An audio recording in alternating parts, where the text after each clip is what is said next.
When groceries get expensive, we usually look right in front of us. We blame the local store, the brand on the box, or the government. But the data tells a different story. In March 2026, the United Nations Food and Agriculture Organization reported its price index surged 2.4%, hitting its highest level since September 2025. That jump came from distinct hits across several categories. Cereals gained ground. Vegetable oils rose for the third straight month. Sugar prices spiked over 7%. Food inflation rarely begins on the shelf. That price tag is the final output of an invisible cascade, the end result of global energy markets, unpredictable weather systems, and trade net price shock takes, from geopolitical conflict across the ocean all the way down to the dirt on a farm. Modern agriculture operates as an energy-intensive industry. Planting and harvesting at a global scale demands heavy mechanical power and high fuel consumption. When a geopolitical conflict erupts, it creates immediate global energy shocks. The recent Iran war dimmed the economic outlook worldwide and unexpectedly drove Germany's inflation up, with energy prices surging 7.2% year-on-year. That global spike lands directly in the farmer's lap. Every gallon of diesel required to run irrigation pumps and tractors suddenly inflates their operating budget. Then we hit the second hidden layer, fertilizer. Natural gas and energy are the primary building blocks for manufacturing all the agricultural chemicals that determine global crop yields. Those chemicals have extreme geographic vulnerabilities. Roughly 30% of all globally traded fertilizers pass through the Strait of Hormuz, a volatile choke point. Take a look at this chart tracking Middle East export prices. You can see a sudden 40% upward spike in the cost of urea. At over $700 per metric ton, prices could double if the conflict drags on. When energy and fertilizer flows break down, the foundational mathematics of the global food supply fail before a single seed can even be put into the ground. We move to the third layer, logistics. A perfect harvest is worthless if global supply chains are snarled. When freight costs skyrocket or to clog up, transporting food becomes impossibly expensive. Layer 4 is the ultimate wildcard, weather.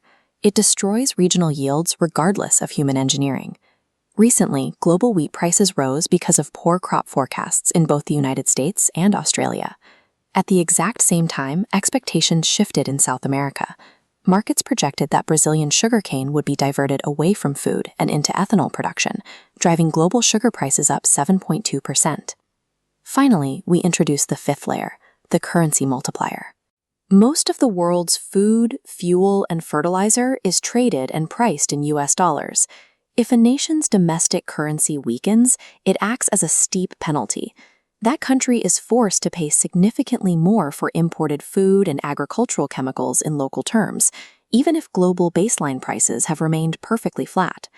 The IMF highlighted this exact dynamic in Japan, warning that a weak yen and higher oil prices were rapidly inflating the country's domestic import costs. Food inflation is rarely a single event.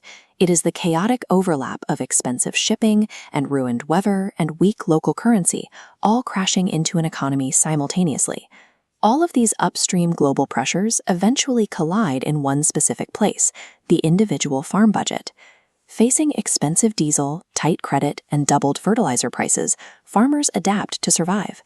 They apply fewer nutrients to the soil, plant less acreage, or switch entirely to crops that require less intensive care. This creates a lag effect. Because agriculture runs on strict seasonal cycles, a farmer cutting their budget today will not affect grocery store prices this afternoon. The pain shows up months later. This diagram illustrates a stark warning from the FAO.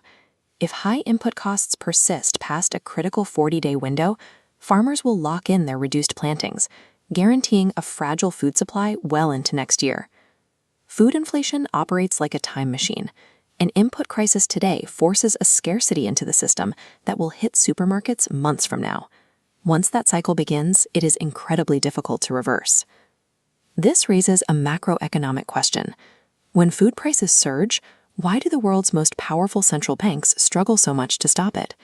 Central banks can raise interest rates to cool consumer demand for luxury goods, but they face an impossible truth. You cannot reduce the human demand for calories. Bankers cannot physically grow wheat, manufacture fertilizer, or clear shipping lanes. They only watch supply shocks spread. For emerging markets, this reality is devastating. In many vulnerable nations, food and fuel account for up to 50% of total consumer spending. For families in these regions, the rising price of bread and fuel directly fuels extreme poverty and political instability. The modern food system is a complex, hidden machine. When it breaks, the true cost of your groceries changes long before you ever step foot in the supermarket.